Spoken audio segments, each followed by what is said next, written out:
Bulletin की शुरुआत एक बड़ी खबर के साथ करते हैं। पड़ोसी मुल्क पाकिस्तान में जुमे की नमाज के दौरान ब्लास्ट हो गया है।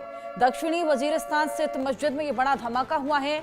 मस्जिद के अंदर रिमोट के जरिए ये धमाका किया गया। जुमे की नमाज के दौरान धर्मगुरु को निशाना बनाया गया।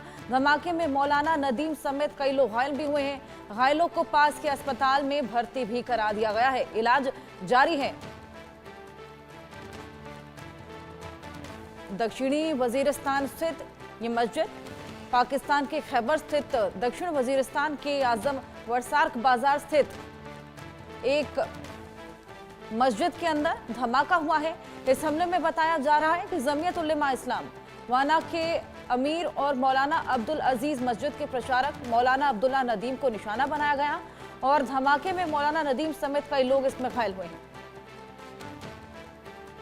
पाकिस्तान में जुमे की नमाज चल रही थी, जिस दौरान ये ब्लास्ट देखने को मिला। दक्षिणी वजीरिस्तान स्थित मस्जिद जिसमें ये बेहद बड़ा धमाका हुआ है और बाकायदा रिमोट के जरिए धमाका किया गया। धर्मगुरु को यहां पर निशाना बनाया गया था और ये स्पष्ट अभी तक नहीं हो पाया कि अफगानिस्तान के लगे पाकिस्तान के सीमाई इलाके में इस विस्फोट के लिए आखिर जिम्मेदार कौन है। हालांकि धमाका उस वक्त हुआ जब मस्जिद में जुमे की नमाज के लिए कई लोग मौजूद थे। घायलों को तुरंत पास के अस्पताल में ले जाया गया। इलाज उनका जारी है। पुलिस और सुरक्षा बल स्थल पर पहुंचकर मामले की पूरी जांच पड़ताल में जुट गई। तो कल जुमे की नमाज थी, जिस दौरान ये धमाका यहां पर देखने को मिला। दक्षिणी वजीरिस्तान मस्जिद के अंदर बाकायदा रिमोट के जरिए एक धमाका यहां पर पेश आया और धर्मगुरु को यहां पर निशाना बनाया गया था। मौलाना नदीम समेत कई लोग इस ब्लास्ट में घायल भी बताए जा रहे हैं। तो जिस तरीके से लगातार पाकिस्तान में कभी आत्मघाती हमला, कभी टीटीपी के हमले देखने को मिल रहे हैं और एक जगह जहां पर ट्रेन भी हाईजैक हो गई थी, उसके बाद ये बेहद बड़ा धमाका मस्जिद में देखने को मिला, वो भी जुमे की नमाज के दौरान। ये अपने आप में तमाम कठिनाइयां यहां पर पाकिस्तान के लिए खड़ी करता है। जिस तरीके से लगातार दोहरी तिहरी मार यहां पर पाकिस्तान को झेलनी पड़ रही है। पाकिस्तान इससे कांप उठा है, थरथरा उठा है। हालांकि सुरक्षा बल स्थल पर पहुंचे हुए हैं, मामले की जांच पड़ताल भी शुरू कर दी है। अजय जंडियाल हमारे सहयोगी हमारे साथ जुड़ गए हैं। अजय, लगातार पाकिस्तान में हमले हो रहे हैं, कभी टीटीपी हमला कर रहा है, कभी ट्रेन हाईजैक हो रही है और अब ये जुमे की नमाज के दौरान यहाँ पर एक हमला देखने को मिला और यहाँ पर धर्मगुरु को निशाना बनाया गया था। क्या कुछ और जानकारी इसको लेकर? देखिए, बिल्कुल अगर आप देखें तो ये पहला वाकया नहीं है। कुछ दिन पहले भी एक मस्जिद पर हमला हुआ था जिसमें टीटीपी के संरक्षक कहे जाने वाले एक मौलाना थे, मौलाना मजीद, उनको जो है निशाना बनाने का प्रयास किया गया था और टीटीपी ने इल्जाम लगाया था कि ये पाकिस्तानी सेना द्वारा एक जो सपोर्टेड एक ग्रुप है उसके द्वारा ये किया गया था।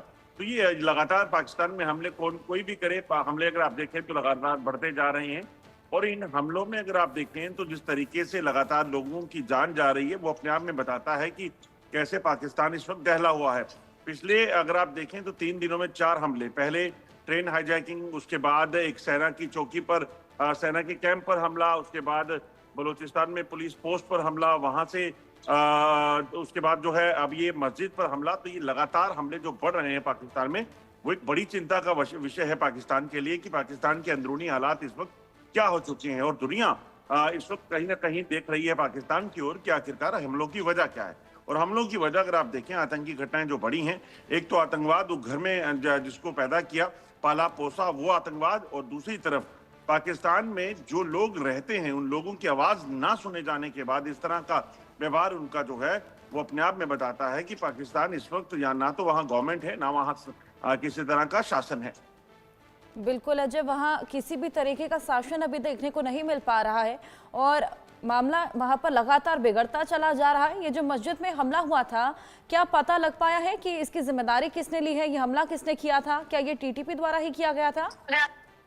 देखिए, अभी तक किसी भी ग्रुप ने इसकी जिम्मेदारी नहीं ली है और जिस तरीके से हमला हुआ है, मस्जिदों पर हमले, अगर आप देखें खैबर पख्तूनख्वा में होने वाले हमले जो हैं वो ज्यादातर टीटीपी के जिम्मे रहते हैं या फिर या दूसरा जो रेबल ग्रुप है जो सेना की मदद देता है, वो इस तरह के हमलों को अंजाम देता है जब टीटीपी के लोगों को निशाना बनाना होता है। तो यही 2 ग्रुप हैं और तीसरी तरफ बीएलए है बलूचिस्तान में जो लगातार जो है सेना पर हमलावर है। तो अभी तक इसकी जिम्मेदारी नहीं ली है, मगर जानकारी के मुताबिक मस्जिद में उस समय धमाका किया गया जब वहां पर एक धर्मगुरु जो है वो नमाज पढ़ने के लिए थे। जैसे ही उन्हें देखा तो एक रिमोट बम से इस धमाके को किया गया और जैसे धमाका हुआ उसमें कई बच्चे कई बड़े जो हैं वो जख्मी हो गए। उसके तुरंत बाद सुरक्षा बल भी वहां पे पहुंचे हैं, उनको इवैक्यूएट करके अस्पताल पहुंचाया गया है। मगर तस्वीरें अपने आप में बताती हैं कि कितना खौफनाक मंजर वो रहा होगा जब लोग अपने नमाज अता कर रहे थे और खासतौर पर जुम्मे के दिन अगर रमजान के मौके पर जो है वहां पे मुस्लिम इकट्ठा हुए थे जो नमाज के लिए, उन्हें निशाना बनाया गया। बिल्कुल अजय, जुमे की नमाज वहां पर चल रही थी। ऐसे में इन तरह के जो हमले होते हैं हमेशा आम जनता को यहाँ पर उसका खामियाजा भुगतना पड़ता है। हालांकि जो धर्मगुरु थे जिनको निशाना बनाया गया था, क्या वजह थी कि उन्हीं को निशाना बनाया गया? देखिए, जैसा मैंने पहले कहा, कुछ दिन पहले भी इसी तरह की मस्जिद में हमला हुआ था और एक बड़ा धमाका हुआ। उस धमाके में भी एक धर्मगुरु जो है उनकी मौत हुई थी। कहीं और लोग उनके साथी जो थे वो मारे गए थे।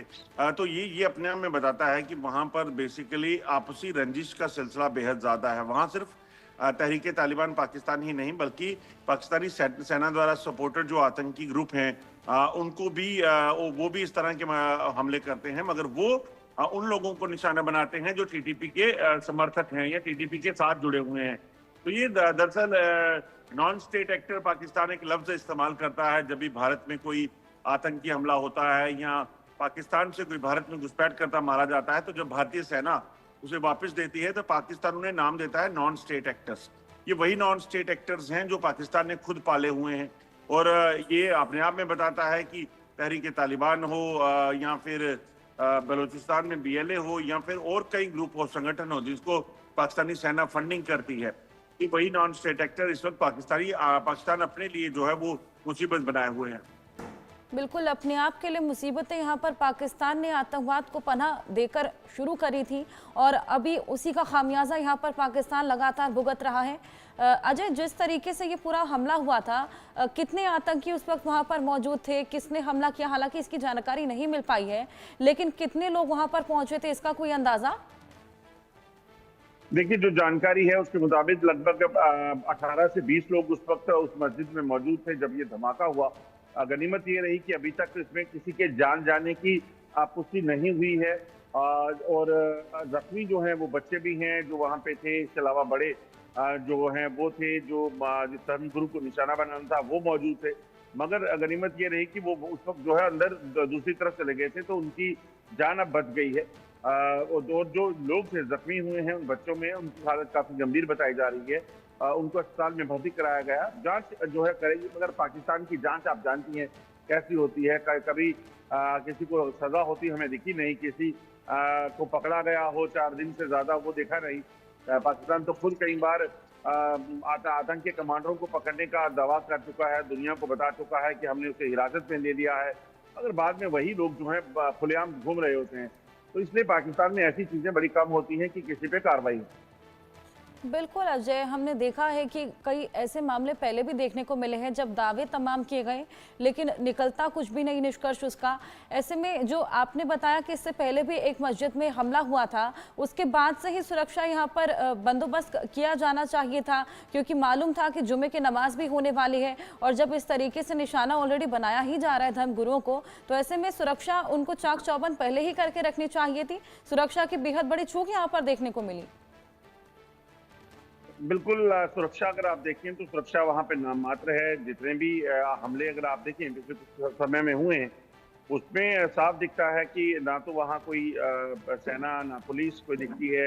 हमला होने के बाद चीजें जो हैं वो सामने आती हैं और वो चीजें जो है वो काफी दिक्कत देती हैं। आप देखिए, बच्चे अगर मस्जिद के अंदर थे, नमाजी अगर वहां से अगर उनकी जो है हत्या की जा सकती है, उनको निशाना बनाया जा सकता है। आप सेना के कैंप पे देखिए, खुलेआम जो है हमले होते हैं। ट्रेन जो कि सबसे सुरक्षित होनी चाहिए, उनके जिस रास्ते से ट्रेन जाती है उन रास्तों से लेकर ट्रेन की अपनी सुरक्षा के बंदोबस्त को लेकर तमाम इंतजाम होने चाहिए, मगर नहीं किए गए थे। तो ये अपने आप में बताता है कि ट्रेन जो है यहाँ कोई भी चीज होती है। जैसे कल हम एक खबर दिखा रहे थे कि जहाज जो आसमान में उड़ा पाकिस्तान का PIA का, उस जहाज का पहिया एक गायब हो गया था और बिना पहिए के जहाज उड़ान भरता है और लैंड करता है। तो ये अपने आप में बताता है कि वहाँ कोई भी सिक्योरिटी चेक नाम की चीज मुझे नहीं लगता है, और इसीलिए शायद वजह है कि आप देखें कई बार आतंकी हमले हो रहे हैं, कोई पूछ नहीं रहा, कोई सुरक्षा दिख नहीं रही। आतंकी हमले होने के बाद सुरक्षा बल सिर्फ लोगों को या तो बॉडीज उठाने के लिए या फिर उनको अस्पताल ले जाने के लिए दिखते हैं। बिल्कुल अजय, यहाँ हालात बेहद ख़राब हैं, व्यवस्थाएं बिल्कुल चरमराई हुई हैं। अगर हम क्रिकेट के मैचेस की बात ले लें या फिर हम किसी भी बड़े इवेंट की मेज़बानी की बात भी ले लें, वो भी पाकिस्तान इंश्योर नहीं कर पाता है और सुरक्षा के लिहाज से भी वहाँ पर कुछ खास इंतजामात नहीं रहते हैं। ऐसे में व्यवस्था वहाँ पर बेहद चरमराई हुई है। और बहुत शुक्रिया आपका तमाम जानकारी।